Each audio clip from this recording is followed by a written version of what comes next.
당신의 시선, 당신의 목소리.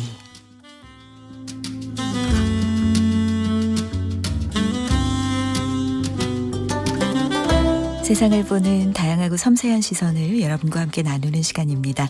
당신의 시선, 당신의 목소리. 오늘은 발달장애와 발달장애인의 현실을 알리는 책, 나는 당신의 숙제가 아니에요를 쓰신 김성남 작가님과 함께합니다. 어서 오세요. 안녕하세요. 네, 안녕하세요. 제가 잠깐 소개해드리자면 소통과 지원연구소 소장이시고요. 특수교육학 박사이시고요. 유튜브, 인터넷 오디오 방송, 강의, 상담 등을 통해서 발달장애인의 일상과 삶의 질 회복을 위해 노력하는 디지털 콘텐츠 크리에이터로 활동하고 계시네요. 직접 인사 말씀 해주신다면 어떻게 해주시겠어요? 네, 안녕하세요. 소통과 지원연구소 소장 김성남이고요. 그리고 이 책, 오늘 소개해드릴 책의 출판사인 주식회사 샘스토리의 대표를 겸임하고 있는데요. 출판사 1인 출판사입니다. 직원도 저고 사장도 저입니다. 네. 그런데다가 발달장애 전문 출판사예요. 아, 네네. 네. 사장님도 우리 소장님이고 직원도 소장님이고 그런데 전문 출판사고 굉장히 어려운 일 같더라고요. 네, 그러니까 발달장애 관련된 책만 출판하는 출판사로 만들고 싶었던 거죠. 왜 그러셨어요? 왜냐면 요즘 다 해도 어렵거든요. 사실 네. 이 출판사를 이렇게 운영을 하면 돈을 못 벌거든요. 네. 근데 이제 저는 망하지만 않으면 되는 거니까. 근데 발달장애나 특수교육이나 장애인 복지 쪽에 이 책들을 보시면 아시겠지만, 이미 출판되어 있는 책들을 보시면 아시겠지만, 그러니까 전공자들을 위한 책, 이론이나 이런 어려운 내용의 책들, 아니면 장애인 당사자들이나 부모님이나 가족의 이야기 경험을 쓴 책, 이 두 가지를 제외하면 거의 책이 없다고 보셔야 돼요. 전무후무하죠. 네. 왜냐하면 출판사들 입장에서는 그거 말고는 장사 잘 안 되거든요. 네. 전공 도서는 이제 대학에서 계속 교재를 쓰니까 팔릴 거고, 또 당사자나 우리 부모님들 얘기는 예전 표현으로 하면 수기 같은 거, 네. 이런 것들은 실제로 당사자나 부모님들이 또 많이 보니까. 네. 그런데 저는 그러니까 누구나, 일반 대중 누구나 발달장애에 관한 이야기를 읽고 생각할 수 있는 그런 책들을 만들고 싶었어요. 어려운 무슨 전문적인 용어가 많이 나오는 전공 도서가 아니고, 또 그냥 당사자의 경험, 개인적인 경험만 들어가 있는 게 아니라 제대로 발달장애를 알고 이해하고 또 실제로 우리가 같이 살아갈 때 필요한 그런 내용들을 쉽게 담을 수 있는 책들을 만들고 싶었는데, 그런 책들은 출판사들 입장에서는, 큰 출판사들 입장에서는 잘 안 팔릴 책으로 보니까 어쩔 수 없이 저라도 직접 만들어서. 소장님 근데요, 박사 하셨잖아요. 네. 그리고 이쪽에서 계속 일하고 계시잖아요. 그러면은 네. 워낙 전문적으로 지식이 있으니까 쉽게 쓰기가 오히려 어려울 수 있거든요. 아, 네네. 네, 왜냐면 이미 전문 용어로 한 단어로 설명할 수 있는 거를 좀 풀어서 얘기하셔야 되고 그렇잖아요. 그런데 이제 제가 이제 특수학교 교사, 특수학급 기간제 교사 이런 경험도 하고, 또 병원 세팅에서 인지치료사 이런 경험도 하고, 실제로 아이들이나 발달장애인하고 같이 가르치거나 같이 일한 이런 경험이 같이 있잖아요. 네. 그러니까 발달장애인과 대화를 하려면 쉽게 해야 되잖아요. 네. 그러니까 발달장애인 눈높이에 맞춰서 대화를 할 정도로 쉽게 풀어갈 정도가 되는 사람이라면 당연히 전문적인 내용이나 이런 발달장애에 대한 좀 깊이 있는 내용도 쉽게 풀어서 얘기할 수 있어야 된다라고 저는 생각하거든요. 네. 일반인들이 좀 많이 이 책을 읽으면 좋겠네요. 내용을 보니까 1부 장애보다 발달, 발달보다 사람, 2부는 그를 위해서가 아니라 그와 함께 해주세요. 이렇게 두 파트로 나뉘어져 있어요. 일부 장애보다 발달, 발달보다 사람에는 칼럼 형식으로 된 글이 쭉 담겨 있는데 주로 어떤 얘기 담으신 거예요? 사실 일부는 발달 장애를 제대로 이해했으면 좋겠다. 네네. 라는 얘기를 주로 하고 싶었던 거거든요. 그러니까 굉장히 많은 우리 부모님들이 아이가 처음에 발달장애 진단을 받으면 뭐 지적장애든 자폐든 진단을 받으면 그때부터 발달장애인데 장애에만 몰두를 해요. 네. 발달은 별로 눈에 안 들어와요. 근데 네. 글자 그대로 발달장애잖아요. 발달장애를 이해하는데 뭐 발달을 모르고 발달장애를 이해할 수 없는데 이 장애라는 게 워낙 이제 충격적으로 또 처음에는 느껴지니까 그러니까 장애라는 게 우리가 다 장애가 없는 게 장애가 있는 것보단 좋다고 생각하는 게 일반적인 뭐 생각이니까 뭐 좋다 나쁘다로 얘기할 건 아니지만 어쨌든 그래도 장애가 없이 살아가는 게 조금은 더 나은 삶이라고 생각하는 게 일반적인 인식인데 그 인식을 가지고 살아오시던 분이 결혼하고 아이를 낳는데 우리 애가 장애가 된 거란 말이에요. 그러다 보니까 당연히 굉장히 힘들 거고 아이도 그렇고 가족도 그렇고 힘들 거다라는 생각을 하시게 되잖아요. 그러다 보니까 이 장애에 너무 몰두를 하게 되고 그러다 보면 우리가 흔히 말하는 이쪽 이 전문가들이 표현이 그렇습니다. 정상 발달이라고 하는 것에서부터 얼마나 이게 크게 다르거나 혹은 부족하거나 뭐 결함이 있거나 이런 것들 쪽으로만 자꾸 보게 되거든요. 네네. 그러니까 아무리 발달 장애가 있는 아이들이라고 해도 장애가 있는 부분이 있는 반면에 그렇지 않은 부분도 있잖아요. 그럼요. 이게 한 사람의 존재가 그걸 다 가지고 있는데 네. 장애가 있는 부분만 자꾸 네. 머릿속에 생각을 하게 되니까 그러니까 장애보다 발달에 포커스를 두고 발달보다 사람의 포커스를 둬야 되는데 자꾸만 예. 장애에만 포커스를 그 둔다. 장애는 그 사람의 일부인데 네. 이게 전부처럼 느껴진다는 거죠. 네. 그래서 그 얘기를 조금 다양한 각도에서 여러 가지 실제 그 삶 속에서 부딪히는 문제들을 가지고 제가 그 얘기를 풀어간 게 일부라고 말씀드릴 수 있어요. 이분은 그를 위해서가 아니라 그와 함께 해주세요. 여기서도 제가 이제 추측해 보자면 마치 사람들이 다 내가 너를 위해서 뭐 이렇게 하는데 그게 아니다 이런 얘기신 거겠죠? 그렇게 그냥 심정적인 얘기로 해석하실 수도 있는데 네. 실제 내용을 보면 그것보다는 이제 제가 이제 저희 연구소에 다른 선생님 두 분 더 계시지만 네.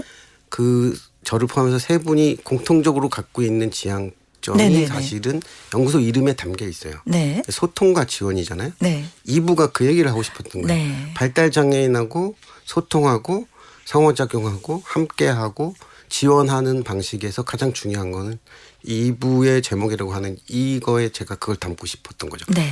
위에서 해주는 게 아니라 함께 하는 방법을 찾는 거다라는 거. 네. 그걸 이제 그래서 2부 쪽에 보면 의사소통 얘기라든지 또 권리 얘기라든지 또 상호작용 얘기 이런 것들이 많이 나요. 지원 방향이나 지원 기법 뭐 이런 것들에 대한 비판적인 얘기도 많지만 네. 2부는 지원에 관한 거고 1부는 생각에 관한 거죠. 네. 어쨌든 정말 그 제목이 바로 책 전체를 관통하는 한 문장이구나라는 생각이 들었는데요. 나는 당신의 숙제가 아니에요. 이것도 발달장애인 주변에 중요한 타인들이 여전히 발달장애와 발달장애인의 숙제로 생각하고 있다 하는 점을 짚어주셨어요. 여기서 중요한 타인이란 어떤 분을 얘기하는 걸까요? 글자 그대로 일상을 함께 하는 분들이죠. 주로. 부모님. 가족부터 네. 뭐 대부분은 이제 활동 지원사 네네. 이 제도를 이용하시니까 활동 지원사분 또 이제 학년기 학생들이면 선생님 또 친한 친구들 뭐 이런 사람들을 말하죠. 그렇게 가까이 있는 분들이 여전히 숙제로 생각하고 있다는 뜻인 거죠. 예, 정확하게는 발달 장애인을 숙제로 생각한다기보다는 네. 그 사람이 갖고 있는 발달 장애 자체를 그렇죠. 이거를 해결해야 될 문제, 네. 과제, 음. 이 숙제로 보고 있다는 거죠. 네. 그 얘기는 다시 말하면 장애를 인정하지 않는 거라고도 볼 수 네. 있어요. 자꾸 해결하시려고 네. 하니까. 그 장애를 있는 그대로 그 네. 사람의 정체성으로 인정한다면 그걸 그렇게 느낄 이유는 없잖아요. 네네.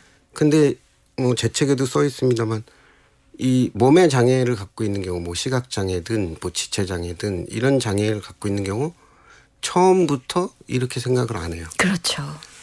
근데 지적 장애나 자폐를 진단받고 저 친구가 지적 장애, 자폐 뭐 이런 장애가 있대. 그러면 그 얘기를 듣는 순간부터 그렇게 생각하는 거예요. 그게 오히려 이렇게 물리적으로 눈에 안 보이니까 더 그러실 수 그렇죠. 있을 것 그렇죠. 같아요. 그래서 이 발달 장애를 이 숨겨진 장애, 보이지 않는 장애, 이게 번역한 용어인데 네. 영어로 invisible 네. disability라는 표현을 써요. 네. 실제로 장애가 눈에 안 보이잖아요. 네. 장애가 그 사람의 마음 속으로 들어가 있는 거거든요.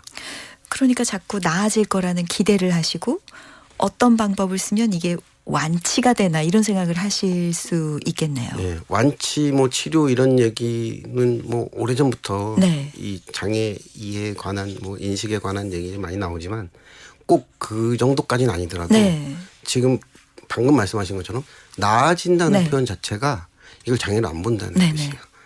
아, 얘가 좀 나아졌나? 뭐 이런 거 있잖아요. 네. 실제로 그냥 가족들한테 요즘 특히 젊은 부모님들은 이런 인식이 그래도 예전보다는 조금 21세기니까 네. 20세기보다는 달라졌죠. 나아졌다고 하지만 네. 그 부모님들조차 주변에서는 항상 그런 얘기를 듣는 거예요.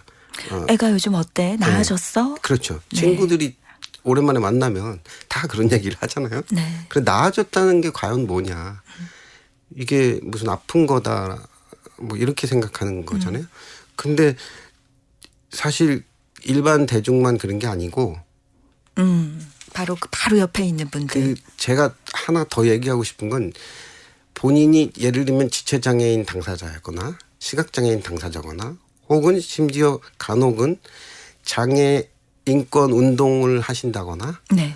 또 장애 인식 개선 교육을 하는 강사라든가 그런데 장애 당사자분들이 많잖아요. 네. 네. 그러니까 대부분 신체장애, 네. 신체적 장애를 갖고 이런 분들도 발달 장애를 이렇게 보는 경우가 적지 않습니다. 그러니까 제가 이건 뭐 늘 저한테는 이게 답답함이고 그런 거지만 장애 인식 개선 교육을 얼마 전에 몇 년 전에 의무적으로 해서 초중고등학교는 의무적으로 매년 한 번씩 하게 돼 있거든요. 네. 그리고 큰 회사들도 이제는 하게 돼 있고 네. 거기 가서 강의를 하고 인식 개선을 위해서 강의를 하시는 분들이 지체장애인이나 이런 당사자분들이 많단 말이에요. 네네. 이런 분들은 사실은 발달장애를 전문적으로 뭐 공부했거나 저처럼 이거를 많이 고민하지 않은 분들도 꽤 있을 거란 네. 말이에요. 그러다 보니까 그 강의를 할 때 이 관점을 그대로 드러내는 거죠. 발달장애에 대해서. 그러고 보면 발달장애나 발달장애인이 숙제가 아니라 인식 개선이 숙제인데. 그러니까 사람들의 생각이 숙제인 거죠. 네. 자, 그러면 여기서 우리 소장님 목소리로 첫 번째 낭독 책의 일부를 들어볼게요. 일부 장애보다 발달, 발달보다 사람 중에서 발달 장애를 다른 장애와 똑같이 느끼지 못하는 이유의 일부를 청해서 들어보겠습니다.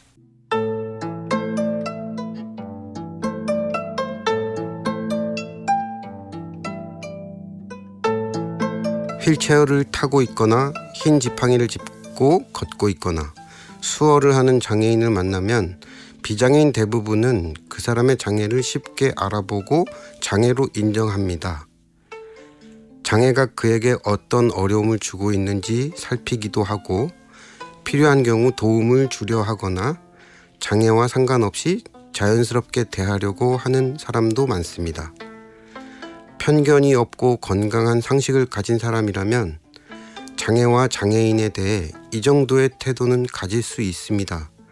그리고 이것은 뇌성마비나 다운증후군처럼 외적으로 장애의 유무가 쉽게 드러나는 장애인들을 대할 때도 마찬가지입니다.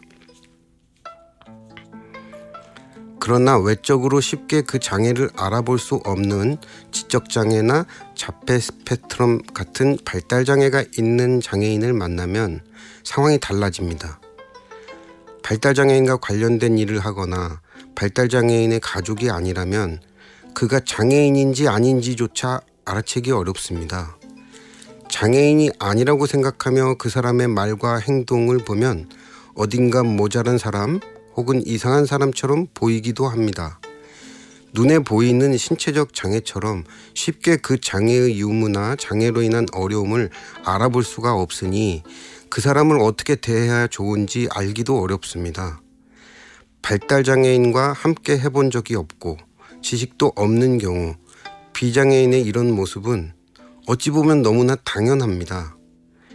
이런 관점에서 보면 소위 장애 이해 교육을 하는 강사와 장애에 대한 이해도를 높이기 위한 교육 및 홍보 프로그램들이 어떤 장애에 더 관심을 가지고 알려야 하는지 분명해집니다. 네. 그러니까 겉으로 잘 드러나지 않는 발달 장애에 오히려 더 많은 관심이 필요한데 지금 실상은 그렇지가 않은 거네요. 예, 뭐 아시다시피 뭐 여러 가지 제도나 정책부터 사람들의 관심은 어쨌든 신체가 불편한. 신체적인 장애 눈에 잘 보이기 때문이기도 하지만 네. 당사자의 목소리를 낼 수 있느냐 또 그 목소리를 낼 수 있는 정도에 따라서도 영향을 받잖아요. 네. 그러니까 언론에서 우리가 볼 수 있는 대다수의 장애인은 신체 장애인들이에요. 그리고 실제로 그럴 수밖에 없는 게 장애 특성 때문이기도 하지만 이제 소위 말해서 인구, 머릿수가 네, 너무 네. 차이가 나잖아요. 네. 그러니까 발달 장애인은 장애인이라는 소수 집단 중에서도 소수예요. 네. 참고로 네. 발달 장애인은 전체 우리나라 등록 장애 인구의 네. 10% 정도밖에 안 돼요. 소장님 여기서 발달 장애가 정확히 뭔지 요거 한번 짚어볼까요? 예, 사실 그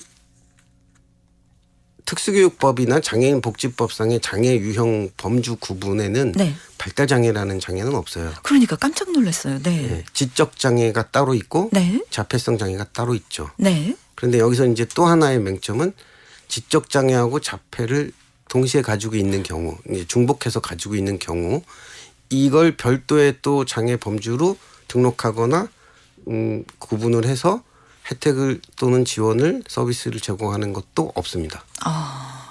그리고 이제 하나만 더 말씀드리면 실제로 발달 장애라는 용어가 법률 용어로 사용이 되고 있어요. 네.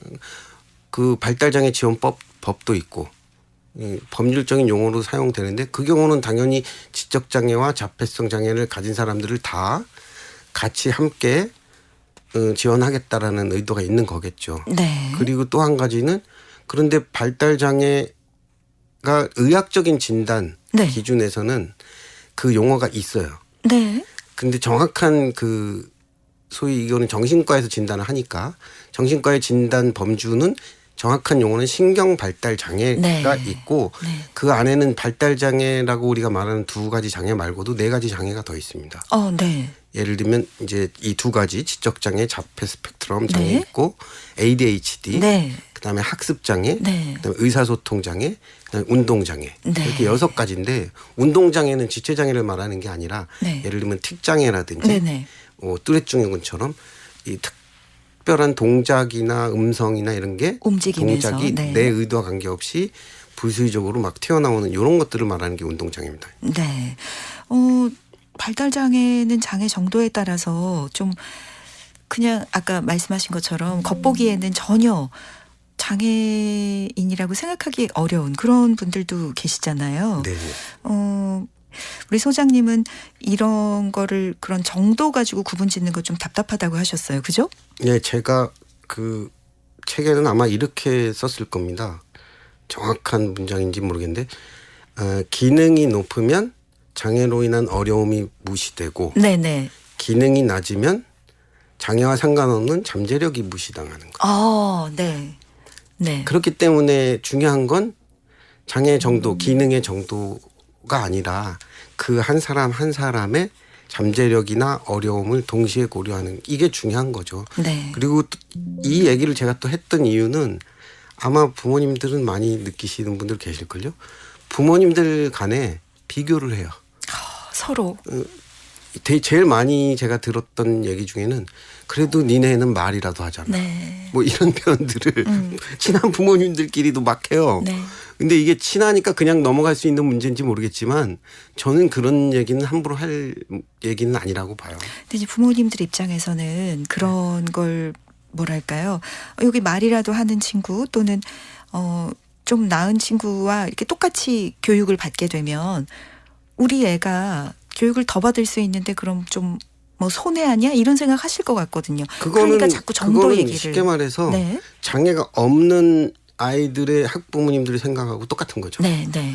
우리 애가 장애가 없는데 네. 우리 반에 이런 장애가 있는 애가 들어오면 우리 애가 학업에 지장을 받는 거 아니야? 라는 생각과 다를 게 없지 않나요? 네. 그거를 같은 발달장애 정도가 가볍다고 해서 같은 발달장애 부모님도 그렇게 얘기한다면 네. 그건 다를 게 없잖아요. 그렇죠. 그러니까 저는 그렇고 그다음에 그 장애 정도도 중요한 게 아니고 그래서 장애가 있든 없든 또는 가볍든 무겁든 상관없이 다 똑같이 네. 자신한테 필요하고 맞는 교육을 받을 권리가 있는 거니까 네. 그렇게 보셔야죠. 그러면 그 필요한 활동을 중심으로 그 사람에게 필요한 활동을 중심으로 교육을 하는 거 이런 게 이제 도움이 될 텐데 뭐가 있을까요? 어떻게 그걸 알아내죠? 어떻게 해줘야 될까요?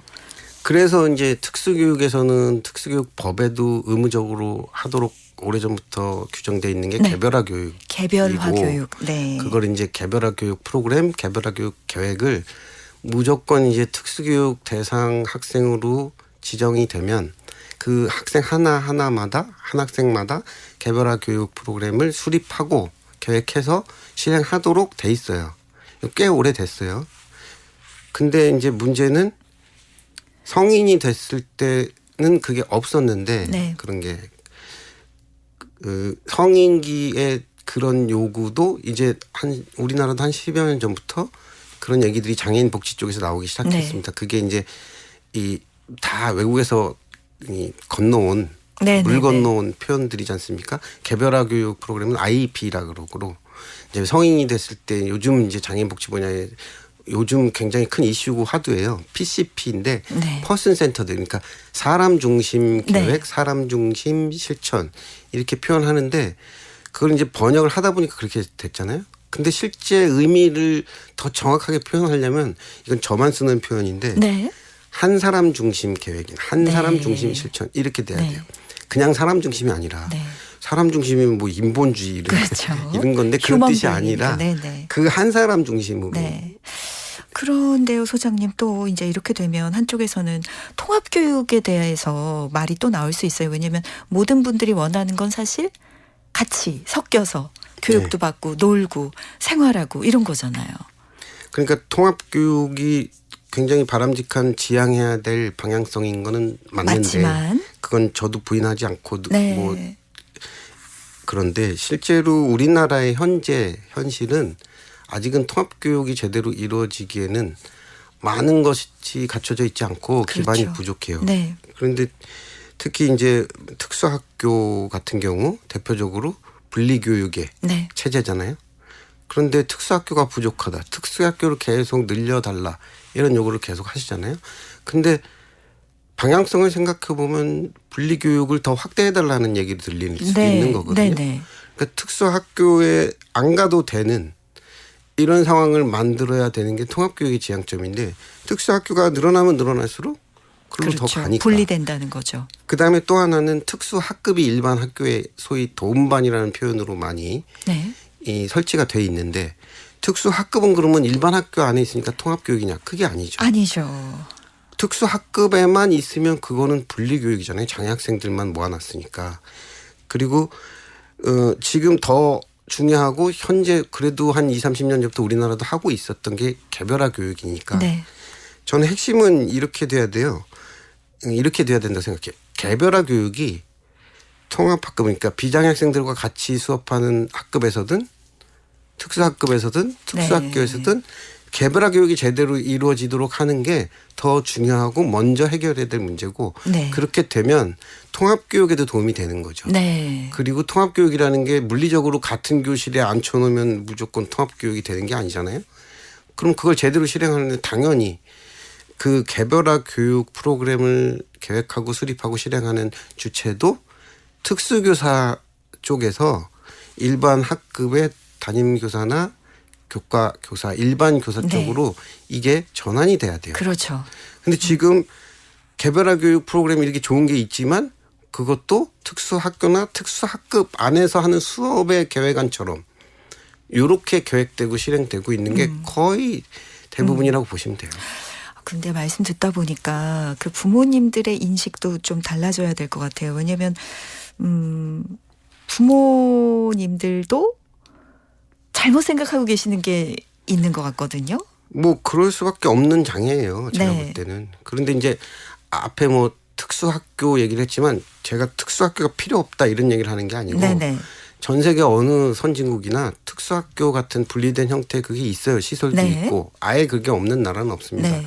이제 물리적으로 일반 학급 통합학급에서 교육이 불가능한 정도의 어떤 중증 중복 최중증 이런 경우도 있으니까. 네. 그런데 이제 부모님들이 생각이 잘못됐다라기보다는 생각이라는 건 그렇잖아요. 지금 우리가 살고 있는 이 사회에 맞춰서 생각하게 돼 네네. 있잖아요. 우리나라 사회에서 살다 보면 그렇게 생각을 갖는 건 어떻게 보면 너무 자연스러운 거죠. 그리고 앞에 계속 말씀드렸던 것처럼 발달 장애는 아무런 정보나 지식 없이 그걸 제대로 이해하기 어려운 장애고 네. 부모님들이 아이를 낳는 그 시점부터 발달 장애 전문가가 되는 건 아니니까. 그렇죠. 부모도 또 가장 가까운 중요한 타인들도 그리고 우리 사회가 편견이나 고정관념에서 벗어나야 될 것 같은데요. 그 우체국에서 도장 찍는 업무 하던 청년 얘기 그거 좀 들려주세요. 그 얘기 너무 인상적이었거든요. 네. 그러니까 제가 이게 관점 일부의 관점이나 인식이 2부의 지원 방식이나 소통 방식하고 어떻게 연결되는지 네. 사실은 그 예죠. 네. 실제로는 장애가 좀 중해서 네. 지적 장애가 있어서 이제 학교를 졸업하고 성인이 돼서 취업을 시키고 싶지만 지적 장애가 심하니까 그나마 좀 쉽게 이 작업할 수 있는 직종으로 찾은 게 네. 우체국에서 그 우표 위에다 도장 찍는 거 스탬프 있잖아요. 찍는. 예, 그 네. 스탬프 찍는 거는 좀 쉬우니까 네. 단순 반복 작업이니까 그걸 시켜보자 해서 취업을 시켰는데 이게 쉽지 않은 거예요. 네. 왜냐하면 위치를 네. 우표 부분 그 위치에다가 정확하게 찾아서 찍는 것도 어려운 수준. 그러니까 지적장애 정도로 얘기하면요. 사실은 이 정도면 최중도도 아니에요 사실은. 네. 지적장애 WHO 기준으로 보면 4단계가 있거든요. 지적장애 정도. 경도, 그다음에 중간 정도, 그다음에 무거운 중증, 최중증이 있거든요. 근데 이분 요 정도면 중증이에요. 네네. 최중증도 아니야. 중증이야. 그런데 이거 그 정도 수준이면 어렵거든요. 네. 그러면 이런 경우에 우리나라의 지금 현재 인식이나 지원 방식이나 고용 뭐 발달장애인 고용 방식이라면 어떻게 할까요? 안 되겠어. 둘 중에 바꿔. 하나죠. 안 네, 되든지 잘라. 그거 하나를 몇 달씩 훈련을 시키겠죠. 붙잡고. 네네. 소위 직업훈련이라는 네. 그런 이름 하에. 네. 근데 몇 달이 아니라 1년, 2년을 시켜도 못할 수 있잖아요. 장애 때문이면. 네네. 그래서 생각을 바꾸자. 네. 이게 우리는 장애를 뭘 할 수 있고 없고로 생각하기 네. 때문에 이런 식의 그게 나오는데 제가 이 얘기를 그림 한 장으로 또 제 책에 유일하게 그림이 한 장 딱 네. 있어요. 네. 그 그림도 같은 얘기예요. 네. 고슴도치가 동네 친한 친구가 둘이 있는데 나무늘보랑 네. 팬도 곰이 있는데 친구들이 동네에서 지나가다 만났는데 머리에 예쁜 모양의 풍선을 쓰고 있단 말이에요. 고슴도치가 나도 그거 쓰고 싶다 그랬는데 쓸 수가 없어요. 이 두 친구가 당황스러워하는 거지. 네. 왜냐하면 야 너가 풍선 쓰면 다 터지는데 네. 그 온몸에 가시 때문에 이게 우리가 생각하는 발달 장애에 대한 보통의 단면을 그대로 인식이에요. 보여주는 거죠. 네. 그래서 제가 그렇게 얘기를 했잖아요. 네. 우리가 고민해야 될 건 도장의 장애가 형태다. 아니다. 네. 장애가 아니라 그 장애를 가진 상태 그대로도 함께할 방법인 거잖아요. 네.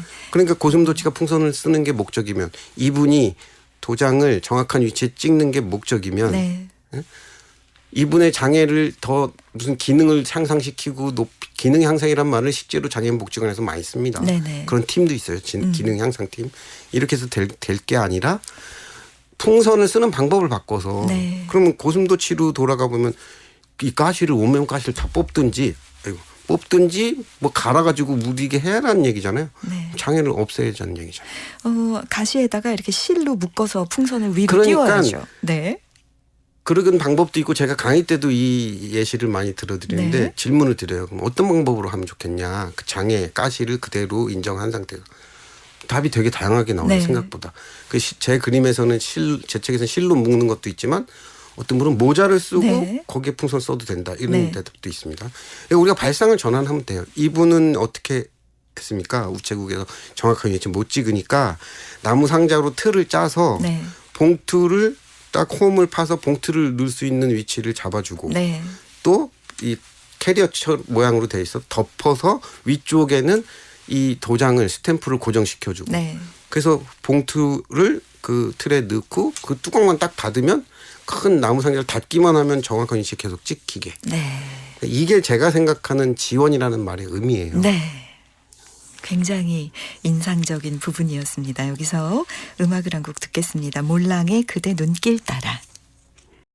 당신의 시선, 당신의 목소리. 오늘은 나는 당신의 숙제가 아니에요를 쓰신 김성남 소장님과 함께하고 있습니다. 두 번째 낭독 들어볼게요. 2부 그를 위해서가 아니라 그와 함께 해주세요 중에서 발달장애인 지원이라는 마라톤의 일부를 청해 듣겠습니다.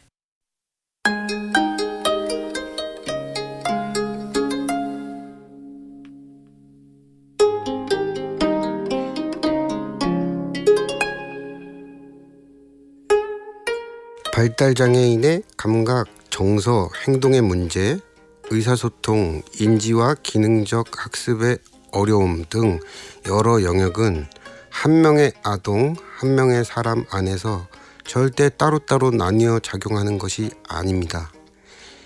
이 영역들은 통합적으로 서로 영향을 주고받으며 융합되어 역동적으로 작용하고 그 결과로 말과 행동이 나타납니다. 그 사람의 내적, 외적, 사회적 역동을 통합적으로 파악해야 결국 그 한 사람을 온전히 이해할 수 있게 됩니다. 이 복잡하고 방대한 내용을 몇 시간의 강의나 몇 조각의 글로 전달하기는 만만치 않습니다. 오랜 시간 끊임없이 공부하고 직접 경험하고 발달장애인과 함께 삶을 공유하면서 깨달을 수밖에 없습니다. 이는 장기간의 노력이 요구되는 마라톤과 같은 과정입니다. 저 또한 이러한 깨달음에 이르기까지 20여 년의 세월이 걸렸지만 아직도 공부해야 할 것들이 계속 새롭게 나타나며 고민해야 할 문제들은 점점 많아집니다. 이러한 여정을 전공자나 전문가가 아닌 부모에게 요구하는 것은 분명 잘못된 것입니다. 발달장애와 관계된 여러 영역을 통합하고 쉼없이 연구하는 작업은 전문가의 몫이고 이러한 포괄적이고 장기적인 안목과 개별성과 통합성을 이해한 전문가는 그 성과를 토대로 부모나 종사자를 돕고 지원해야 합니다. 이러한 이유로 부모와 관련 종사자들이 지속적인 자문과 지원을 지역사회 내에서 받을 수 있는 시스템과 이를 위한 자원이 절대적으로 필요합니다. 발달장애 분야에 수십 년 몸담아온 제가 품고 있는 가장 중요한 바람은 이러한 지원과 시스템이 전국 어디든 모두 구축되고 그것이 실효성 있게 발달장애 당사자와 가족들에게 가 닿는 것입니다.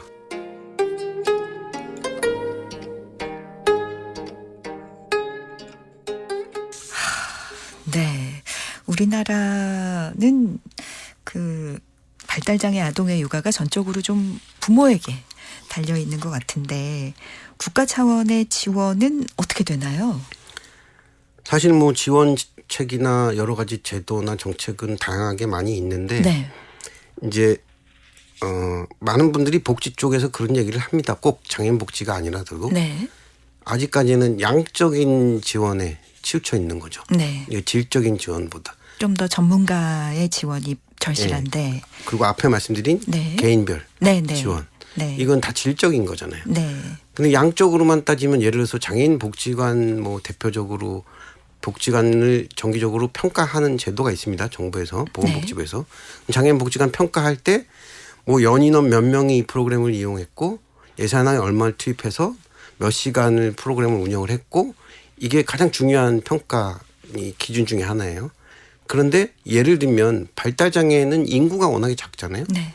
그러면 여기 지금 마포구에 여기 뭐 상암동이다.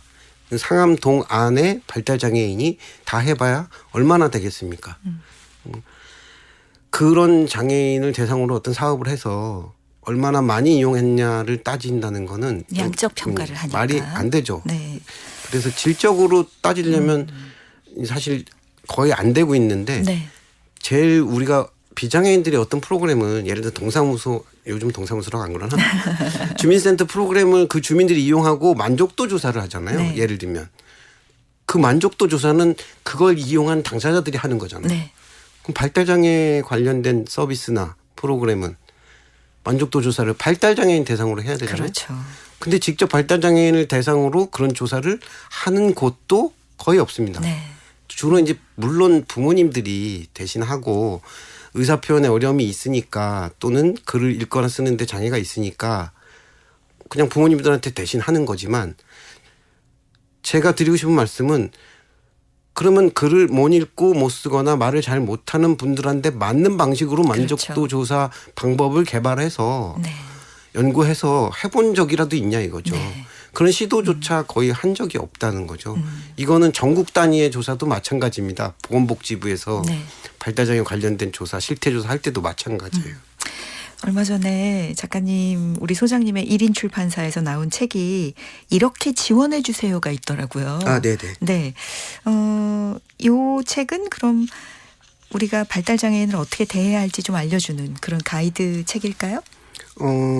이 의사소통이나 상호작용에 관한 얘기도 좀 나오긴 하는데요. 네네. 이 부제목이 그렇게 돼 있어요. 책에 어려운 행동 대응 가이드. 네. 그러니까 이건 실제로 일반 대중을 위한 책은 아니고 네. 그 발달장애인과 함께 하는 분들 네. 그리고 주로 가족이나 조력자, 뭐 지원인 또 활동 지원사 이렇게 발달장애인을 만나서 함께 뭔가 하는 분들이 발달장애인이 어떤 감정을 폭발시키거나 어려운 행동 문제를 보일 때 어떻게 지원을 해야 되는지 네. 그 내용을 썼는데 이 책을 보셨으면 아시겠지만 글자 되게 크고요. 네. 분량도 되게 짧고 네. 그리고 문장도 그렇게 썼습니다. 1인칭 시점에. 네. 그러니까 당사자가 네. 내가 이런 행동을 할 때는 어떻게 이런 해달라. 어려움 때문이니까 이렇게 해달라. 당사자가 직접 얘기하듯이 썼어요. 소장님, 비장애인들이 제일 궁금해하는 게 바로 발달장애인을 만났을 때 어떻게 해줘야 되나요? 이게 아마 너무 네. 뭉뚱그린 질문 같지만 굉장히 궁금할 거예요. 네. 어떻게 하면 좋을까요? 잘 모르더라도. 제 일단. 책에 그 나는 당신의 숙제가 아니에요에 약간 그 힌트가 될 만한 부분이 나오는데요. 네. 예를 들면 가장 많은 발달장애인들이 어려움을 갖고 있는 부분이 의사소통의 네. 어려움이거든요. 의사소통에 기능적인 장애가 있기 때문인데 대다수가. 그런데 우리가 길을 걷다가 외국 사람을 만났을 때 외국 사람이 나한테 길을 물어보는데 들어보니까 저도 영어는 조금 리스닝이 되는데 영어도 아닌 것 같아. 무슨 러시아인지 독일어인지 모르겠어. 네. 근데 길을 물어보는 것 같긴 해. 그러면 그 상황이 되면 두 사람은 뭐가 된 겁니까? 의사소통 장애가 그렇죠. 발생했다고. 네. 뭐 비유적인 표현입니다만 의사소통 장애와 같은 상황을 만난 거죠. 네. 그런데 대부분의 그냥 보통의 선량한 시민들은 자기한테 그런 상황이 닥치면 이분이 우리나라 글자도 모르고 말도 모르니까 그런데 내가 어떻게든 길을 알려주고 싶어서 노력하시잖아요. 네. 그 정도 노력하시면 되는 거거든요. 네. 네. 이분이 말을 못하거나 글을 모르면 그럼 이분한테 좀 쉽게 알아듣기 쉽게 또는 이분이 하는 다른 표현들 제스처든 표정이든 혹은 어떤 경우는 뭐 자기 갖고 있는 물건을 보여주면서 뭐 이렇게 하기도 하고 그러잖아요. 이런 것들을 우리가 관심 있게 지켜보면서 이 서로 소통할 수 있는 채널을 찾아가는 거죠. 네. 심지어는 우리 그 길을 물어보는 분들한테 정 안 되면 이 수첩이나 이런 종이 네, 꺼내갖고 막 그림으로 약도 네. 그려주잖아요. 네. 이게 제 책에 나오는 그 시각적 지원이에요. 네. 이게 그렇게 해서 소통을 하잖아요. 네. 그러니까 소통이 곧 지원이기도 하고 그런 거죠. 그래서 그렇게 너무 어렵게만 생각하실 건 아니고 네. 그러니까 글을 모르면 글 대신 다른 거 말을 잘 못 알아들으면 말이 아닌 뭐 제스처, 그림, 뭐 사진, 네. 스마트폰 찾아갖고 뭐 동영상 보여주면 좋을 때도 있고 네. 그렇잖아요.